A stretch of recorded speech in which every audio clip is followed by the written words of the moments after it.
여러분, 법정에서 안녕하세요 한마디가 범죄가 될 수 있다면 믿으시겠나요? 저는 미국에 살고 있는 세라피나 박 판사예요. 어느 날 아침 고요하던 복도에서 한국말 인사 하나로 세상이 멈춘 듯 모든 게 바뀌었습니다. 이 별거 아닌 일로 판사의 권리와 자존이 위협받는 걸 직접 겪었었어요. 1분 뒤 정의가 어떻게 달라졌는지 함께 보실까요? 애국자라면 이 영상을 절대 놓치지 마세요. 저는 아직 동이 트기 전 세상은 고요에 잠겨 있을 때 눈을 떴어요. 창문 너머로는 회색빛 새벽하늘이 은은하게 물들어가고 있었고 마음 한구석에는 부산 바닷바람의 짭조름한 냄새가 은은하게 남아 있었어요. 옛날 할머니 댁 마당에서 바닷바람 맡으며 달콤한 떡을 먹던 그날의 기억이 먼 바다 위로 스며드는 해무처럼 제 가슴을 부드럽게 감싸주었어요. 작은 원룸에는 차 소리도 사람들의 대화도 들리지 않았어요. 난로가 토닥대는 소리와 창밖의 새소리만 조용히 어우러졌죠. 저는 침대 끝에 앉아 발가락으로 차가운 마룻바닥을 천천히 디뎠어요. 아, 오늘도 잘 시작해야지. 속으로 말하며 몸을 기지개 삼아 폈어요. 제 이름은 세라피나 박이지만 친구들 사이에선 니나라고 불려요. 켄터키 주 렉싱턴에서는 모두가 저를 박 판사님이라 부르지만 제 마음속에는 언제나 고향 부산의 바닷바람과 할머니의 살갑던 목소리가 살아있어요. 니나야, 좋은 아침이여 하시던 할머니의 말씀이 아직도 귀에 맴도는걸요. 저는 고개를 들어 벽에 걸린 작은 거울을 바라봤어요. 벽면 한쪽에는 할머니가 직접 그려 보내주신 부산바다 일러스트 엽서가 붙어 있었고 그 옆에는 오늘도 정의를 세우자라고 동료가 선물해준 문구가 함께 있었어요. 그 조합이 묘하게 마음을 든든하게 해줬어요. 주방으로 향하니 기다란 싱크대 위에 작고 하얀 전기 주전자가 있었어요. 저는 물을 채워 전원을 켜고 주전자에서 칙 소리가 나자 창문을 살짝 열었어요. 차가운 새벽 공기가 축축한 풀네음과 목련꽃 향기를 실어왔어요. 저는 눈을 감고 그 향기를 깊이 들이켰어요.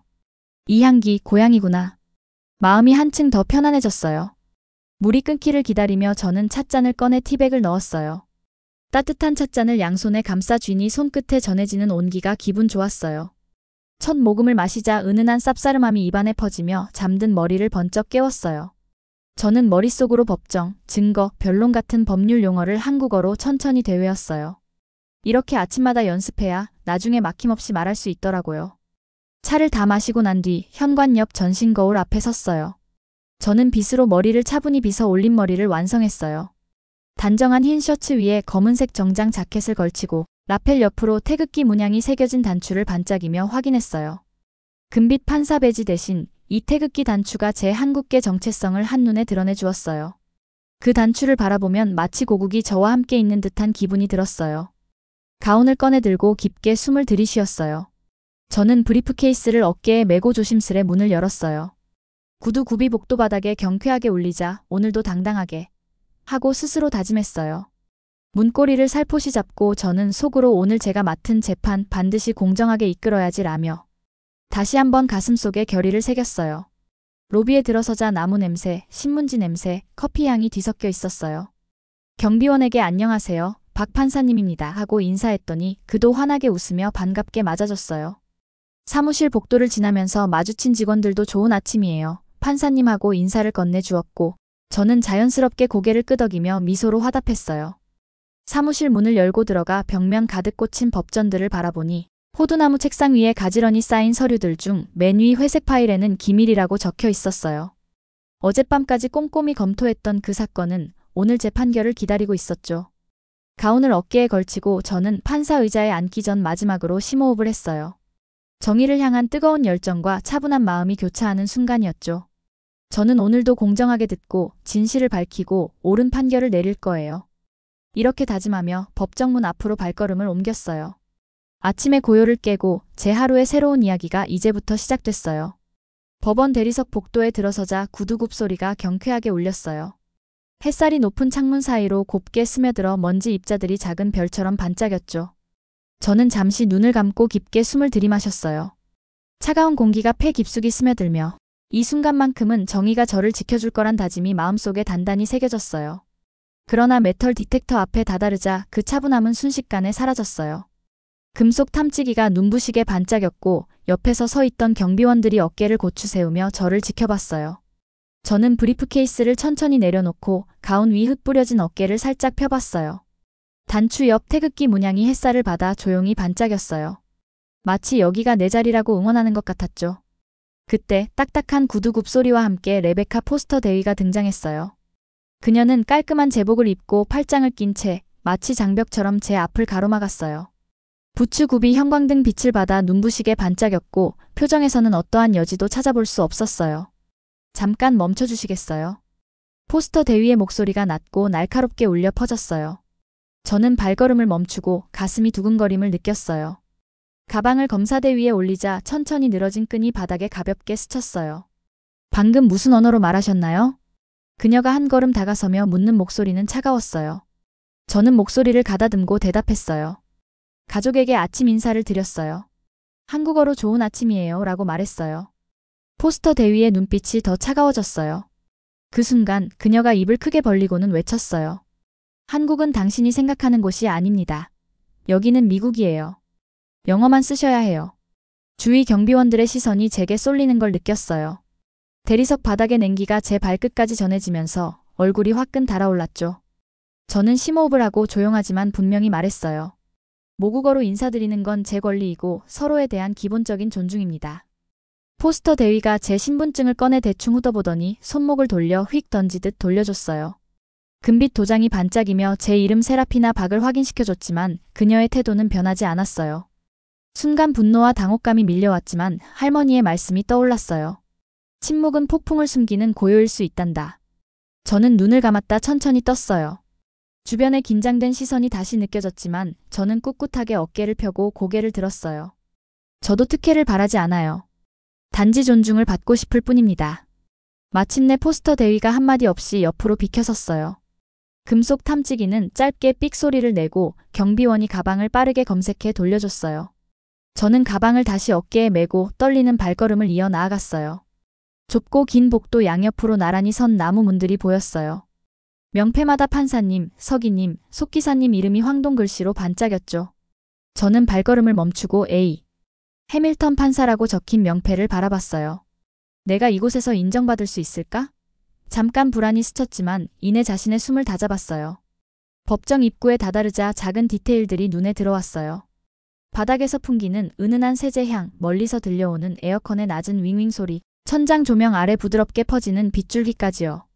가운 자락이 발걸음에 따라 살랑거리며 제 심장은 다시 차분하고 단단하게 뛰었어요. 저는 문고리를 조심스레 쥔 뒤 깊게 숨을 들이마셨어요. 오늘도 공정하게 듣고 정의를 밝히고 옳은 판결을 내리겠습니다. 그렇게 다짐하며 저는 천천히 법정 문을 열었어요. 차가운 환영의 순간을 지나 저는 다시 한번 제 자리를 찾았어요. 이 공간은 분명 제 자리였어요. 한글 인사 한마디가 제 목소리가 이곳에서도 존중받을 수 있음을 보여줄 차례였어요. 포스터 대위를 따라 좁고 긴 복도를 걸었어요. 차가운 돌바닥에 구두 굽소리가 메아리처럼 울렸고 양옆에 달린 형광등은 깜빡이면서도 질긴 빛을 내뿜었어요. 그 빛이 천장과 벽 사이를 오가며 그을린 듯한 그림자를 만들었죠. 침묵은 폭풍을 숨기는 고요라는 할머니의 말씀이 문득 떠올랐어요. 그 말이 제 가슴속 작은 불꽃을 지피는 것 같았어요. 끝에 다다르자 포스터 대위가 힘주어 무거운 철문을 확 열었어요. 들어오세요. 차가운 금속 문이 벽에 부딪히는 소리에 저는 깜짝 놀라 숨이 멎을 뻔했어요. 문틈으로 들어간 차가운 공기가 몸을 에어컨처럼 감싸며 제가 감금될 공간의 온도를 갑자기 낮췄어요. 방 안은 빛 한 줄기 없이 어두웠어요. 벽에는 창문 하나 달려있지 않았고 천장 한가운데 달린 전등이 간헐적으로 깜빡였죠. 전등 하나에 의존해 만들어진 희미한 빗무리는 마치 망설이는 마음 같았어요. 방 중앙에는 녹슨 금속 탁자가 놓여 있었고 그 위엔 제가 들고 있던 서류와 노트북이 흩어져 있었어요. 탁자 옆에는 의자 2개가 있었는데 하나는 포스터 대위가 문을 열자마자 세게 밀쳐져 있었고 다른 하나는 제게 몇 걸음 거리에서 기다리고 있었어요. 포스터 대위는 탁자 옆으로 다가와 제 가방을 마구 뒤졌어요. 서류가 툭툭 바닥으로 떨어지자 그 파편이 마치 제 마음의 파편처럼 흩날렸어요. 그녀는 맨 위에 놓인 서류 더미를 낚아채며 비아냥거렸어요. 이딴 게 대체 무슨 소용이죠? 그녀의 손가락이 종이를 찢을 때마다 찢어지는 소리가 방 안을 가득 채웠어요. 종이 조각이 사방으로 흩어질 때마다 제 심장도 요동쳤죠. 제가 온 주머니 속 태극기 문양 단추가 느껴졌어요. 그 작은 단추를 만지작거리며 마음을 다잡았어요. 저는 숨길 메시지가 없었어요. 단순한 학습 자료였을 뿐이에요. 저는 떨리는 목소리로 대답했어요. 목소리가 작았지만 제 안에는 꺼지지 않는 결의가 있었어요. 포스터 대위는 코웃음을 치며 저를 뚫어져라 바라봤어요. 학습 자료요? 내가 이걸 왜 찢어야 할까요? 그녀는 한 장을 집어들어 보이며 제게 도전하듯 말했어요. 이게 학습 자료라면 자유롭게 갖고 다녀도 돼야겠죠? 저는 심호흡을 한 뒤 차분히 대답했어요. 저는 법정에서 공정한 판결을 위해 한국어 연습을 하는 것뿐이에요. 숨길 게 없습니다. 그 순간 방 안의 전등이 한 차례 더 깜빡이고 나서 안정적으로 켜졌어요. 깜빡임이 멈춘 후에야 제 눈에 방 안 전체가 선명하게 들어왔어요. 먼지 가득한 바닥, 벽 모서리에 매달린 거미줄, 그리고 찢어진 종이 조각이 어지럽게 흩어진 풍경이었죠. 바로 그때 문 옆 작은 틈으로 하일리 부관과 조던 부관의 얼굴이 살짝 비쳤어요. 두 사람 모두 눈빛이 애처롭고 떨렸지만 아무도 문을 열 용기는 없어 보였어요. 하일리는 입술을 깨물었고 조던은 고개를 푹 숙인 채 숨죽이고 있었어요. 그 모습을 보며 가슴이 찡했어요. 지금 문을 열어주시면 제가 진실을 말하고 있다는 걸 알 수 있을 거예요. 저는 부드럽게 속삭였어요. 그 말을 듣고 하일리는 살짝 고개를 들었어요. 조던은 두리번거리다 결국 문고리를 만지작거리기 시작했어요. 포스터 대위는 그 모습을 보고 잠시 망설이다가 천천히 걸어가 손잡이를 잡고 문을 활짝 열었어요. 복도에서 쏟아지는 하얀 빛이 방 안으로 들어오자 두 부관은 뒤로 물러서며 눈을 내리깔았어요. 포스터 대위는 냉담한 목소리로 말했어요. 이제 24시간만 기다려줄게요. 그때까지 자신이 숨긴 게 없다면 다시 보죠. 그 말을 남기고 문은 쾅 소리를 내며 닫히고 걸쇠가 내려졌어요. 다시 고요해진 방 안에서 저는 느리게 눈을 감고 깊게 숨을 들이마셨어요. 바닥에 흩어진 종이 조각 위로 쌓인 먼지를 바라보며 할머니의 목소리를 떠올렸어요. 침묵은 폭풍을 숨기는 고요였죠. 그 고요 속에서 저는 다가올 폭풍을 준비하기로 했어요. 의자에 조심스레 손을 대고 일어났어요. 가운 단추 아래 태극기 문양 단추가 살짝 보였고 그 단추가 제게 묵직한 용기를 전해줬어요. 저는 떨리는 손으로 바닥 위 종이 조각을 모아 책상 위에 올렸어요. 이제 시작이겠죠. 속삭이며 제 눈빛은 더 강해졌어요. 정의를 향한 결의는 이 좁고 어두운 방 안에서도 꺼지지 않았어요. 다음 순간이 두렵지 않았어요. 저는 이미 한 걸음 내디뎠으니까요. 이 법정의 진실을 낱낱이 밝히겠습니다. 문을 여는 순간 제가 큰 목소리로 외쳤어요. 그 울림이 고풍스러운 나무 패널을 타고 퍼지자 모든 시선이 저를 향했어요. 기자들의 카메라 셔터 소리가 한순간 멈춘 듯 했어요. 가운 아래 태극기 문양 단추가 반짝이며 마치 대한민국과 제 역할을 함께 호명하는 것 같았어요. 저는 세 계단을 힘차게 올라 판사석에 올랐어요. 햇살이 큰 창문을 통해 들어와 커다란 녹색 가죽 의자 위에 부드러운 빗무늬를 그려주었어요. 가운 자락을 한번 갖춰 입고 나무 책상 위에 손을 얹었어요. 손끝으로 느껴지는 나무의 결이 제 마음을 차분하면서도 단단하게 만들어 주었어요. 모두 일어나 주십시오. 제 목소리는 또렷했지만 큰 소리는 아니었어요. 어조에는 존중과 단호함이 함께 묻어 있었어요. 잠시 기다리니 웅성거리던 법정 안이 순식간에 정적에 휩싸였어요. 저는 고개를 천천히 들어 배심원석을 바라봤어요. 저를 포함한 이 모든 사람이 동등한 권리를 갖고 있습니다. 그 마음을 담아 조용히 말했어요. 편히 앉으십시오. 사건 번호 CS-2025-112가 제 바로 옆 하얀 판에 선명하게 쓰여 있었어요. 저는 그 숫자를 보며 마음속으로 오늘 재판의 흐름을 한 번 더 그려봤어요. 첫 증언, 결정적 증거, 그리고 최종 선고. 이 한마디 한마디가 누군가의 인생을 바꿀 수 있다는 생각에 가슴이 벅찼어요. 먼저 증인석으로 향한 것은 대학생 아멜리아 클라크였어요. 그녀는 떨리는 목소리로 인사했어요. 안녕하세요, 판사님. 안녕하세요, 아멜리아. 그녀가 입을 열자 전날 밤의 긴장감이 되살아났어요. 저는 친구와 함께 광장에 있었어요. 제가 한국어로 인사했는데 경비원들이 친구를 땅바닥에 내동댕이 쳤어요. 그 순간 친구가 많이 다쳤습니다.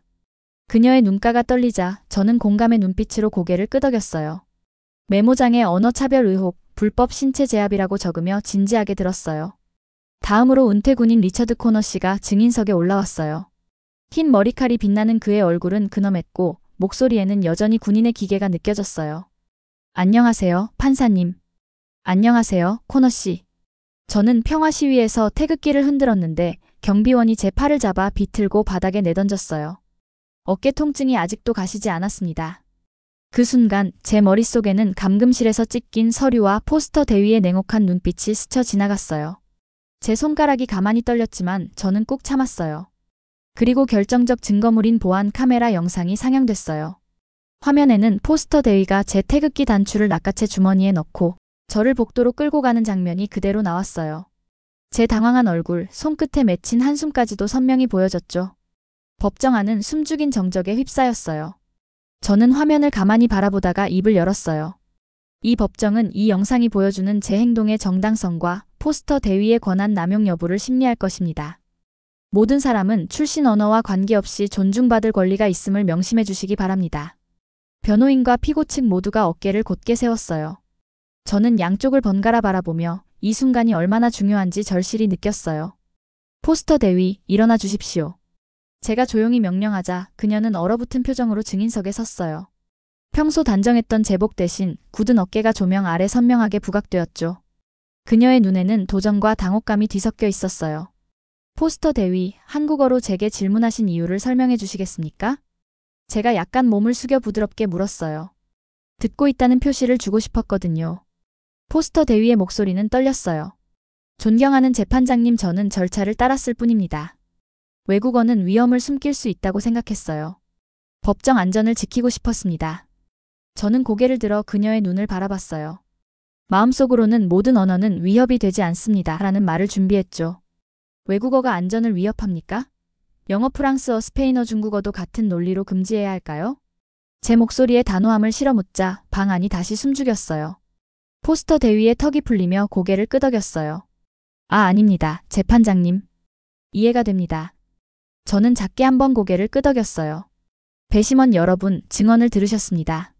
출신이나 언어와 상관없이 모든 사람은 존중받고 공정하게 대우받을 권리가 있음을 기억해 주시기 바랍니다. 그 말이 끝나자 배심원석에서 대표 한 명이 일어나 말했어요. 포스터 대위는 권한을 남용하여 다른 사람의 권리를 침해한 혐의가 인정됩니다. 법정 안에는 경악 섞인 탄성과 함께 안도의 공기가 교차했어요. 기자들은 펜을 내려놓고 숨을 고르듯 몸을 뒤로 젖혔고 변호사들은 작은 목소리로 서로를 다독이며 고개를 끄덕였어요. 저는 의사봉을 단단히 쥐고 천천히 내려쳤어요. 포스터 대위, 직무정지 및 전면 조사를 명령합니다. 이로써 재판을 마칩니다. 의사봉 소리가 법정 전체에 울려 퍼졌어요. 나무 문이 열리며 햇살이 쏟아져 들어왔고 반짝이는 빗줄기가 바닥 위 사각형 무늬를 남겼어요. 사람들이 줄지어 나갈 때 저는 잠시 판사석에 남아 손끝으로 책상 표면을 쓰다듬었어요. 오늘의 판결이 정의의 빛이 되어 퍼져나가길 그렇게 기도하듯 바랐어요. 포스터 대위는 문 앞에서 고개를 숙인 채 제게 눈길을 보냈어요. 판사님, 진정한 정의를 보여주셔서 감사합니다. 그 말에 저는 따뜻한 미소로 답했어요. 모두가 열린 마음으로 듣고 이해할 때 우리가 함께 성장할 수 있습니다. 그렇게 저는 정의를 향한 또 다른 이야기를 마무리했어요. 몇 주가 지난 어느 아침 저는 법원 로비 문을 열자마자 놀라운 광경에 멈춰 서 있었어요. 예전에는 차가운 공기가 감돌던 이곳이 이제는 따뜻한 기운으로 가득 차 있었거든요. 벽 한쪽에는 벚꽃이 흐드러진 봄 풍경이, 그 옆에는 단풍 든 가을 나무가 그려진 한국 사계절 포스터가 가지런히 붙어 있었어요. 그 아래로는 감사합니다. 좋은 아침입니다. 같은 기본 한국어 표현이 담긴 팸플릿이 놓여 있었고요. 로비 중앙에 놓인 작은 테이블 위에는 한국 전통 다과가 차려져 있었어요. 콩가루를 솔솔 뿌린 달콤한 인절미, 바삭하게 구운 김부각, 새콤달콤하게 절인 배추김치, 그리고 고소한 약과까지 눈길을 사로잡았죠. 직원들은 북적대면서도 조심스럽게 다과를 집어들었어요. 판사님, 이거 드셔보세요. 경쾌한 목소리와 함께 권유를 받자 저는 환하게 웃으며 떡을 한 입 빼어 물었어요.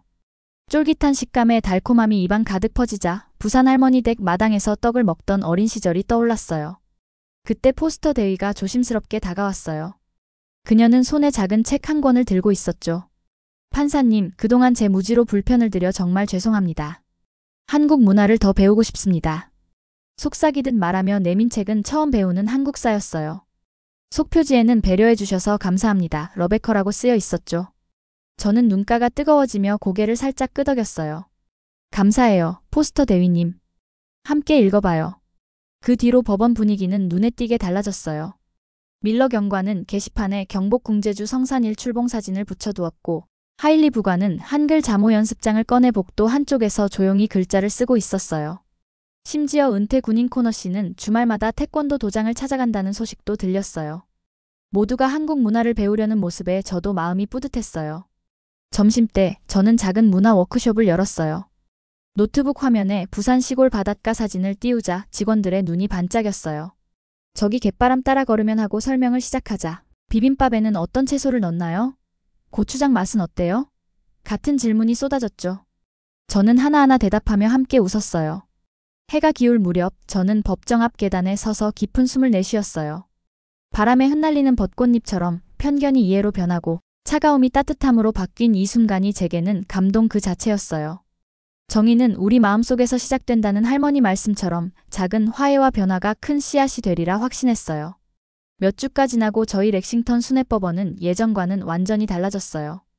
복도 곳곳에는 한국 전통 무늬가 그려진 작은 그림이 걸려 있었고 로비 한쪽에는 한글로 된 환영 문구가 적힌 현수막이 보였어요. 매일 아침 제가 법원 문을 열 때면 경비원들부터 서기님, 속기사님까지 모두 환한 미소로 안녕하세요, 박 판사님 하고 맞아주셨죠. 그 따스한 인사 한마디에 저도 모르게 고개를 숙이며 속으로 고마워요를 되뇌었어요. 법정에 들어갈 때도 분위기는 달라졌어요. 문고리를 잡으면 예전 같았으면 찬 기운이 전해졌을 텐데 이제는 포근한 느낌이 들었어요. 법정 입구 앞에서는 경비대장 포스터 대위가 언제 그랬냐는 듯 살짝 미소를 지으며 허리를 끄덕였어요.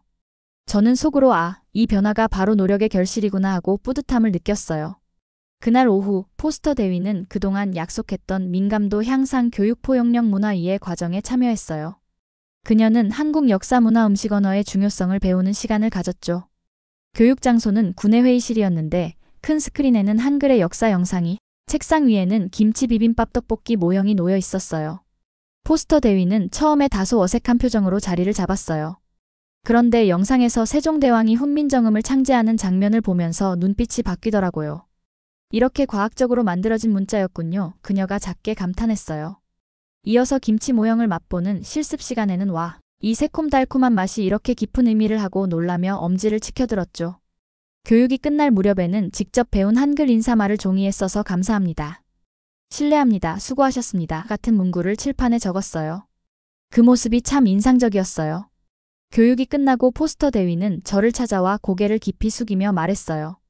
판사님, 교육 덕분에 한국 문화와 언어의 가치를 깊이 이해하게 됐어요. 진심으로 감사드립니다. 저는 살짝 웃으며 답했어요. 미안해하지 마세요. 함께 배우고 이해해 주셔서 제가 더 고마워요. 그 다음 날부터 법원 복도에는 포스터 대위가 직접 쓴 한국어 인사 문구가 붙어 있었어요. 좋은 아침입니다. 어서 오세요 등 밝고 경쾌한 글귀였어요. 직원들은 그 앞에서 사진을 찍으며 즐거워했고 방송실에서는 아예 오늘의 한국어 표현 코너를 만들어 재판장 앞 로비에 틀어주기도 했어요. 저는 이런 변화를 보며 마음이 따뜻해졌어요. 법정 뒤편 작은 방에는 한국 문화체험실이 마련됐어요. 그곳에는 한복 체험복이 걸려 있고 전통 악기 가야금 모형이 놓여 있었어요. 저는 재판사의 쉬는 시간에 그곳을 찾아가 한복을 살짝 입어보고 가야금 소리 영상을 들으며 정말 아름답네요 하고 감탄했어요. 직원들도 한복을 한 번씩 입어보며 서로 사진을 찍어주었죠. 또한 법정 끝나고 나오는 길목에는 작은 간이 다과대가 생겼어요. 김밥 떡전 같은 한국 전통 다과가 놓여 있었고 누구나 무료로 즐길 수 있었어요. 저는 한참 전부터 준비해 오던 녹차를 들고 다과대 옆 의자에 앉아 직원들과 대화를 나눴어요. 이 비빔밥에 들어가는 고추장은 매콤하면서도 달콤해요. 이 떡은 쫄깃한 식감이 정말 일품이죠라며 서로 질문과 답변을 주고받았어요. 그 순간이 참 소중했어요. 몇 달 전만 해도 긴장과 갈등이 가득했던 이 공간이 이렇게 이해와 존중으로 바뀔 줄 몰랐어요. 모두가 함께 노력해준 덕분이라고 생각했어요. 저는 의자에서 일어나 작은 목소리로 중얼거렸어요. 정의는 법정 안팎에서 피어나는 존중에서 시작되는구나. 그날 저녁 저는 법원 건물을 나서며 하늘을 올려다봤어요. 노을빛이 지붕 위를 부드럽게 물들이고 있었죠. 저는 가슴속에 묵직한 다짐을 새겼어요. 앞으로도 모든 목소리가 존중받는 법정을 지켜나가겠습니다. 제 발걸음마다 경쾌한 리듬이 생겼어요. 밖에서 들려오는 아이들 웃음소리와 멀리서 울리는 종소리가 어우러져 마치 새로운 시작을 알리는 축제같이 느껴졌어요. 저는 그 소리에 맞춰 가볍게 고개를 끄덕이며 다시 법원으로 돌아갈 내일을 기대했어요. 새로운 존중과 이해가 자라난 이 공간에서 저는 언제나 따뜻한 안녕하세요와 함께 재판정 문을 열며 오늘도 정의를 세워나갈 거예요.